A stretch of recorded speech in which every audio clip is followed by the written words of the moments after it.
আজ আমি বানাবো পনির লেবুর ঝাল টক একটি রেসিপি। আমি প্রথমেই পনিরগুলো টুকরো করে কেটে নেব। আমি কিন্তু এই রেসিপিটা পুরো নিরামিষ পদ্ধতিতেই করব। আমি পনিরটা বানানোর জন্য এখানে মশলা করে নিচ্ছি। কিছুটা আদা একটু পোস্ত দিয়ে পেস্ট করে নিয়েছি, নিয়ে পনিরে দিয়ে দিলাম।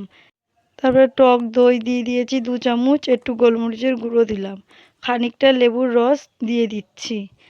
দেওয়ার পরে 1 চামচ নুন দিয়ে দেবো, দিয়ে একটু গরম মশলার গুঁড়ো দিয়ে দিচ্ছি। দেওয়ার পরে এটা ভালো করে মাখিয়ে কিছুক্ষণের জন্য রেখে দেবো। দিয়ে ওখানে কড়াই চাপিয়ে দিয়েছি। কড়াইয়ে তেল গরম হয়ে গেলে গোটা জিরে, গোটা গরম মশলা, একটা শুকনো লঙ্কা, তেজপাতা দিয়ে দিলাম। আমি পনিরটা এবার দিয়ে দেবো। আমি কিন্তু এই পনিরের মধ্যে একটা আলু কেটে দিয়েছিলাম। এখানে 10 মিনিটের জন্য ঢাকা দিয়ে রাখবো। আপনাদের পনির এই কম সময়ে চটজলদি রেসিপিটা ভালো লাগলে কমেন্ট, সাবস্ক্রাইব করে দেবেন।